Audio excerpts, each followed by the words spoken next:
Welcome back to the Naked Wealth Podcast. Today, I have a really special guest. It's going to take me a few minutes to get through her bio because she has so many things going on. So I have Alana Stott with me today. She is the founding and developer of Wolf Raven Omni Media.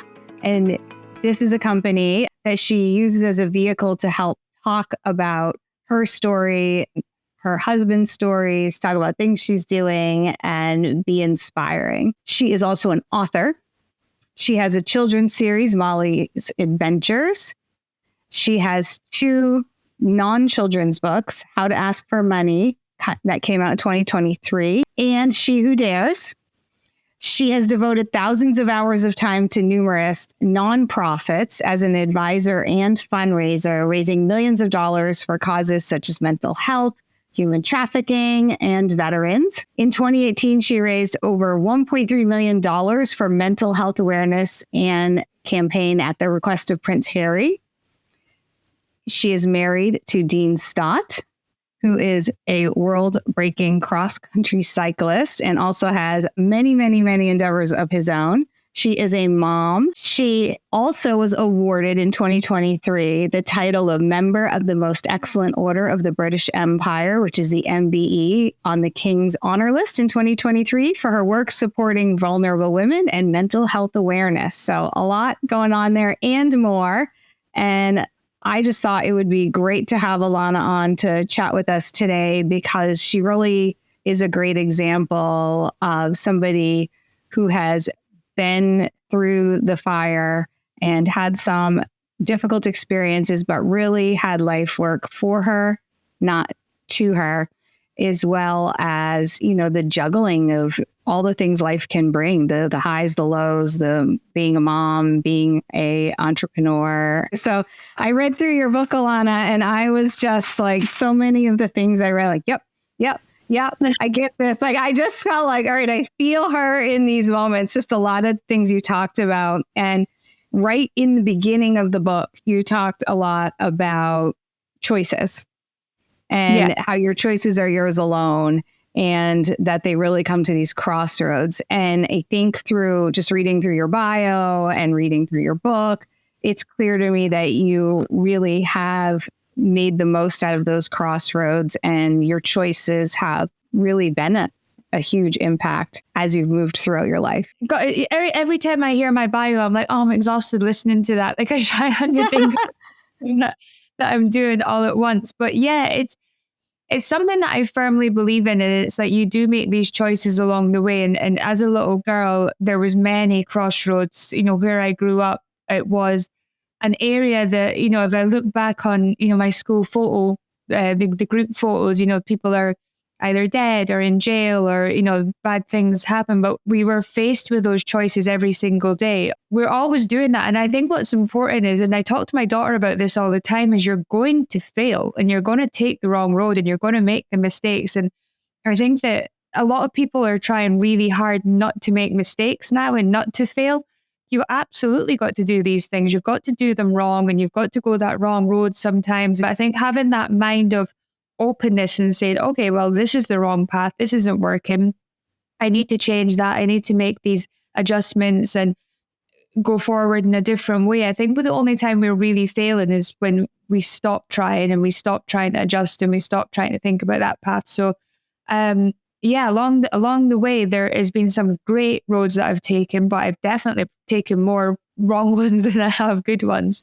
So you started out in Scotland, right? And that's where you were born? Yeah, I was born. So Aberdeen is the kind of northeast of Scotland. It's the oil and gas capital of Europe. So it's a city where there's a lot of wealth because it's, you know, it is the oil. It's where, you know, the North Sea was where they discovered the crude oil, and then it became a very wealthy city. But with that, every place like that, there's this wealth, and then there's kind of more of extreme poverty in the background as well. So I was in that bit.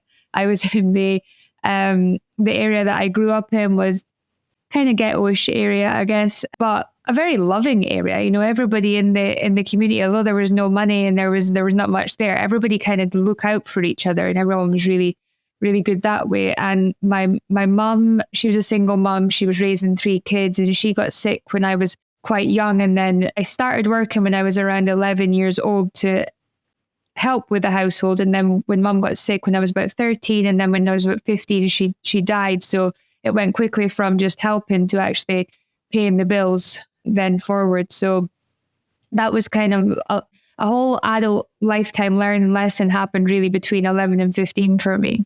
You all will have to pick up her book. I'll have her talk about it in the end. But I mean, there was one point she said she was, 13? You're at 30 working like 3 jobs. I mean. Yeah. I worked. I went to, the school was actually really cool because they would give me my own locker so that I could change between jobs, still be able to do school. My younger brother, my day was really just take him to his daycare, get to school, go to my first job, go to my second job, pick him up. And just kind of redo it all the time. And then I had my weekend work as well. Yeah, I guess there was 2 sides of it. The one that I had to pay the bills and I had these things to do, but I actually have always loved working. So I've always liked to keep busy. And then I had to leave school to keep up with all those things. So I did also enjoy school, but that was the one part that, that wasn't making me any money being at school. So I had to leave that, to put that one behind. But yeah, it was a busy little life. And I don't think I was just telling you earlier, I don't think it's got any quieter. We're no. Keep up that pace.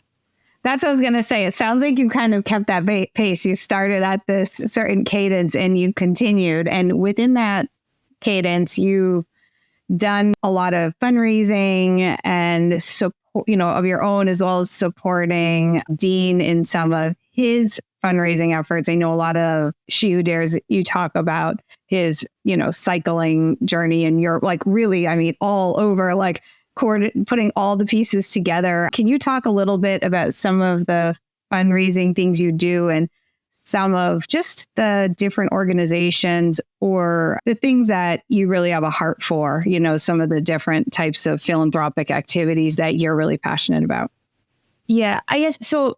To go all the way back, my biggest influence was always my great auntie Molly. She was born in 1924 and she was just an amazing woman who during the war, she helped with the bomb shelters and looked after the kids. And she had all these great stories. But the one thing she always taught me from as early as I can remember, 5 years old maybe, she was that you have to give back, you have to help people. And that was just what life was about, always helping people. So I always had that. And then I always enjoyed it. So doing little things like even sponsored famines when I was a kid and doing these little things. But when I got into the finance world, so I done telemarketing and then I'd done door-to-door sales, and that's how I then got into debt collecting. And when I was working as a debt collector, it was very much a man's world at that point. It was, it was an aggressive approach. You banged on the door really hard and you got aggressive to collect the money. But, my mum was on the receiving end of that as I was growing up, and we had to hide from the guy knocking on the door. And I didn't ever want that. So I wanted to try and resolve problems. That was definitely how I started working in finance, was that I want to fix people's problems. So I would look at how they'd got into that situation and see how we could get them out of it. And it worked really well. And I'd done really well in the debt collecting world. And then I became a bank manager. And as I'd hit the bank manager world, the financial recession happened in 2008. So now I'm dealing with all this fallout that was happening with that.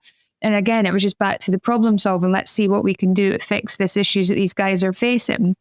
But my heart was always with the vulnerable people who really needed my help. So then the nonprofit world was always knocking on my doors to how can we actually help raise funds in different areas.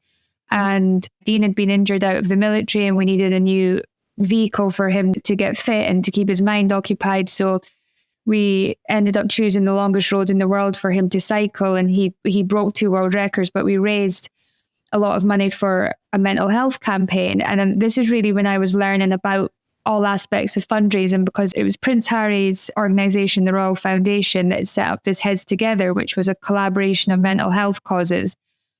And we wanted to raise over £1 million for them. That was the first matter. But what became really evident really early on was the more that these guys would work together, the more we were actually getting done. And what was actually happening was quadrupling whenever I could get a collaboration happening. So we'd have all these mental health causes come together. When they worked together, it was really successful. So I thought, well, here's another thing. I know how to ask for money. I know how to raise money. I know how to get people working together.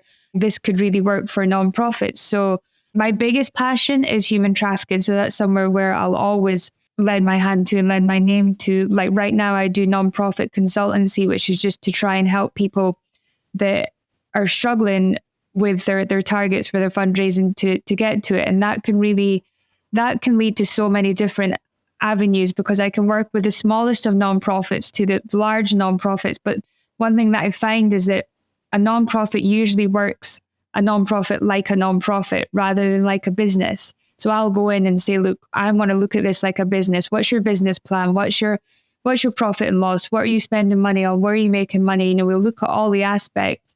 And I have 10 areas of nonprofit fundraising that we really look at. And I'll say, look, where are you hitting on each ones of these? And we can improve on each one. But so sometimes it's just that out. It's just like a business consultant coming into your business. A nonprofit consultant can come in and say, let's see how we can make this better. So that's probably the fun part of my life right now, that I get to work with causes that I love and help them make more money. And I've made it into a little business myself. That's really neat. I guess I've never even personally, I work with, I've been on nonprofit boards and things, but I've never been involved with one that has somebody coming in as a consultant. But I can tell you in 99% of the cases, it would have been beneficial. The great thing about it is I'm coming in completely with an objective head. Like, I'm not here as a board member. I'm not here as a staff member. I'm just here to look at the overall thing. And my sole purpose is to get more money into this organization. So I'm really looking at every single aspect of what they're doing and saying, look, how can we improve this? I generally do a 12-month program so I can be with them for quite a while. And I love to see the effects as they start to grow. That is my favorite thing. And nothing's about you're doing this wrong. It's just how can we look at things we've maybe not looked at, or how can we make this side better, or how can we have our donor development improve? Like all these little things that sometimes if you've been staring at something for just a bit too long, it just becomes a blur. And just having that outside eye, it's like with anything, personal coaching, business coaching, nonprofits, all the same. The things you might not be able to see, or you're so close to the problem. How do you have that objective view to really set out a plan to take some real steps forward that maybe you can't see for yourself? Yeah. Prior to us hopping on the call, I happened to run across a quote that said, the greatest use of life is to spend it on something that will outlast it, by William James. And as you're talking, it really resonates with that quote in the fact that you had this, work ethic that was really intense and really helping financially your family initially, and then, yourself, and then your family, and now others. And even in terms of your passion of human trafficking and nonprofits in general, I mean, you're creating such a large impact, not just financially, but through your knowledge and what you've experienced last far beyond you. It's something that we are being asked a lot to speak on, which is really interesting for me, because I do think there's a little bit of a shift in the world at the minute. One of my kids' books is Who to Help Today. And it's just this little girl going through her day and seeing all these opportunities to help people from the tiniest little thing, and how it can affect someone's day by someone helping them, and how you can affect your day by helping people. And the one thing that we've been asked a lot about is, how can we help? Dean and I were in Israel recently. The awful thing happened on the 7th of October, and Dean was in Israel the day after.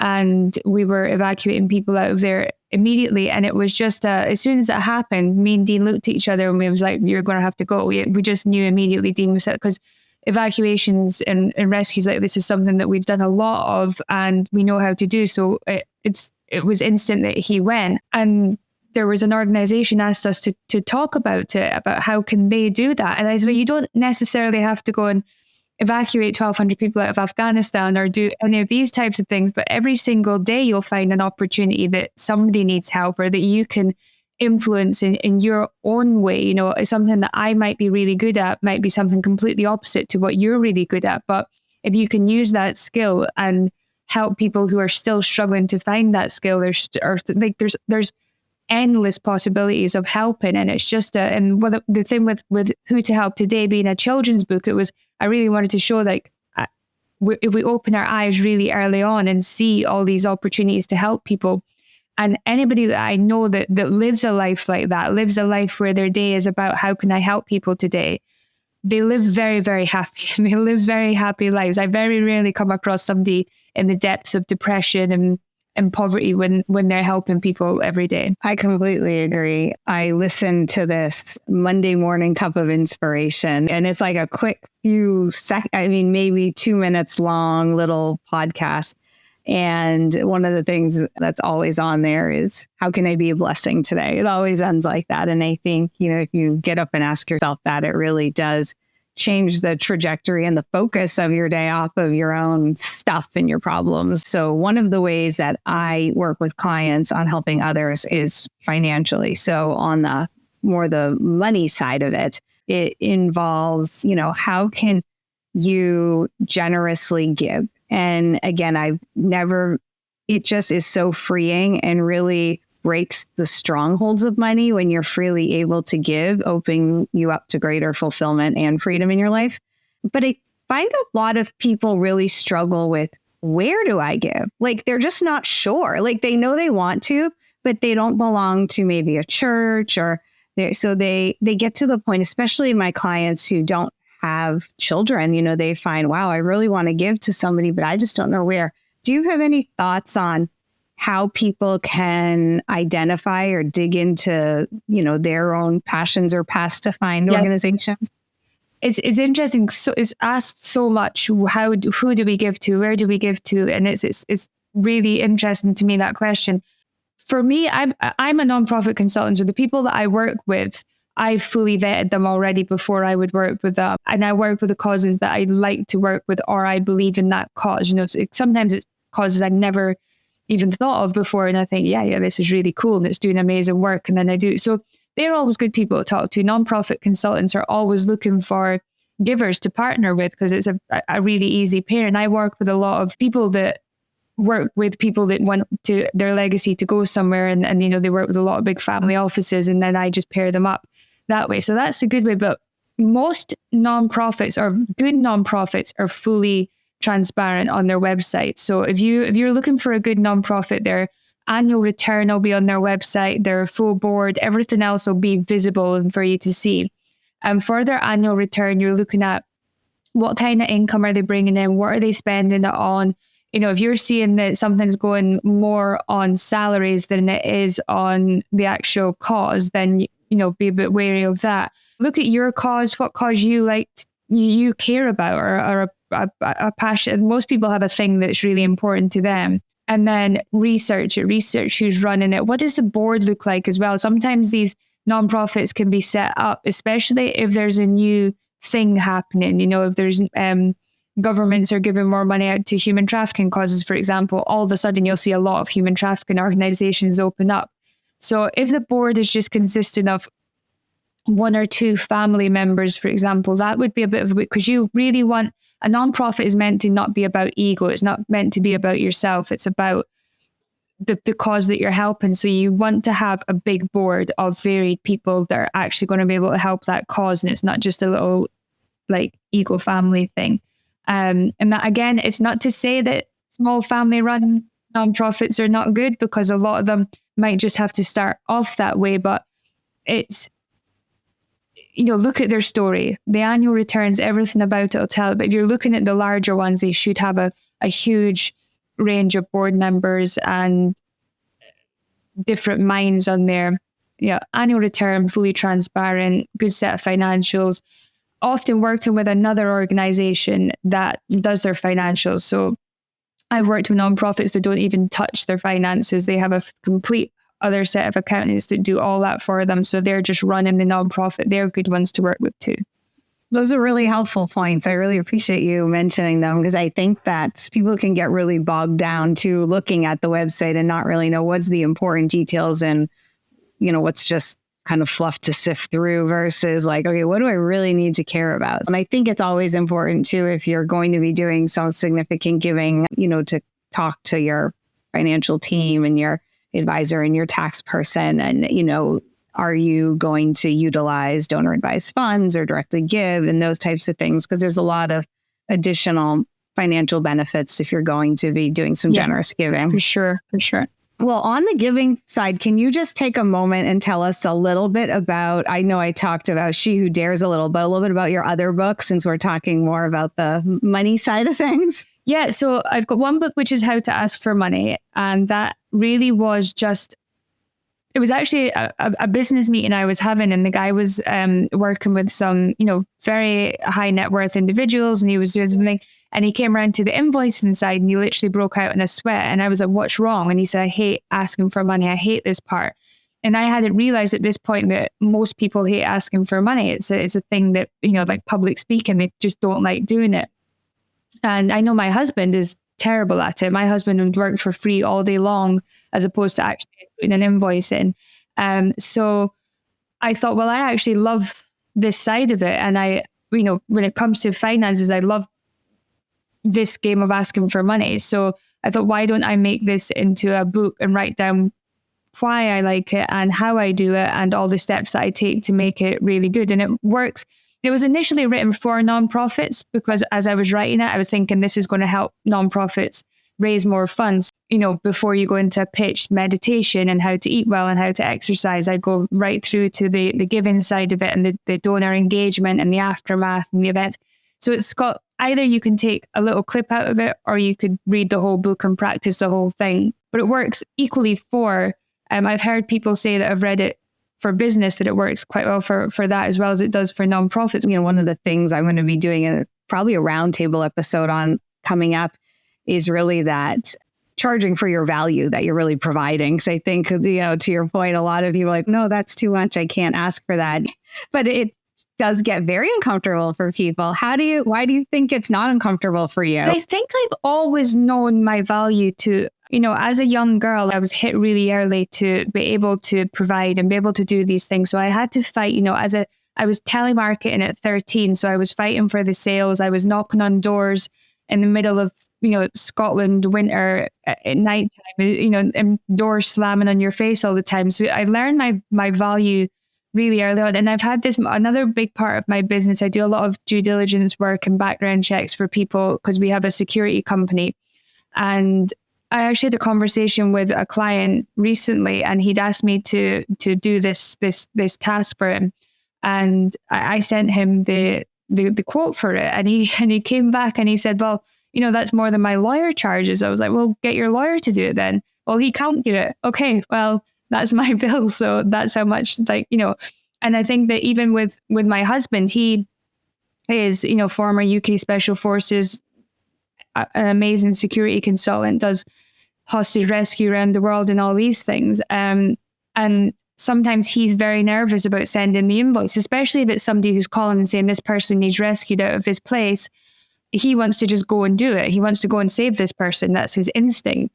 Whereas I'm like, no, get the invoice first, get that paid first, because what you're guaranteed is once the guy's saved and the desire for the service isn't there anymore, his reluctancy to pay, and they have done it where, Dean's gone and done this huge save and done this thing, and then you send the bill and they're like, oh, but he done it quicker than we thought he would do it, or, and then they'll just not want to pay. And that's when you really have to be, well, I know what I'm worth, and I feel like it shouldn't be on yourself to reduce your price. If somebody wants you, it should be on them to find the money.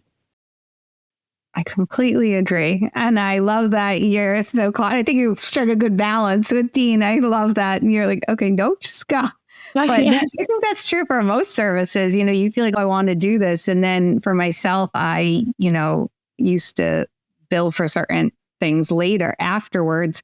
But yeah, if you say this is my fee up front and just collect it, then it's not, it's just done with, it's out of the way, and it's not. And I think if you make a conscious decision, I've had some clients where I really believe, well, this is something we need to sort now and I can help you.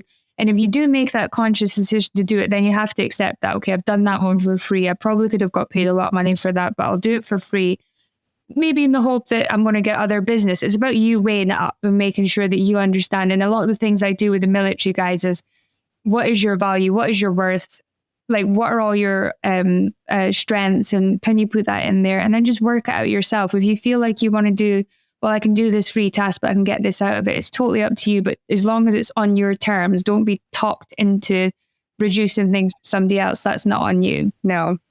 Well, I appreciate all that you shared today. I do like to ask everybody who comes on what their favorite book is. So what is your favorite book and why? I mean, recently, I love Mark Manson's Subtle Art book. I just read The Atomic Habits, which was a really good one to read, but I think everybody's reading that right now. But the one I'm reading right now, the one on my desk, is I do read the most bizarre things. So I read things that are, and it's actually Gaddafi's book, because we've done a lot of work in Libya, and he wrote a book called The Green Book. And it's actually a really, really interesting book to read. I mean, he's a terrible writer, don't get me wrong. It's not Shakespeare, but it's about political setups and democracies versus dictatorships and how different things work. And if you want a different, obviously he was classed as a dictator, so you're getting this different viewpoint, but I do love to read a different viewpoint than what I naturally would fall into. So it is a very, very interesting read, The Green Book, but a lot of people would be fully against reading it. It's if you want to allow your mind to open up and get a different read, it's very interesting. That is interesting. All right, I'll have to check it out. And where can people find you if they're interested in learning more about you and Dean and looking into some of the projects you're working on? AlanaStott.com and DeanStott.com is very, very simple. And then across Instagram, Twitter, Facebook, etc. is just Alana Stott. And all my books are on Amazon, and my website pretty much has everything that you can need. All right. Well, I really appreciate you joining me today. You have so many amazing things to possibly talk about, but I really appreciate you kind of following me along there to the giving side, because I thought it was something you'd really be able to add a lot of value to, which you did. So thank you so much for joining me today. Thank you for having me. It's been great chatting.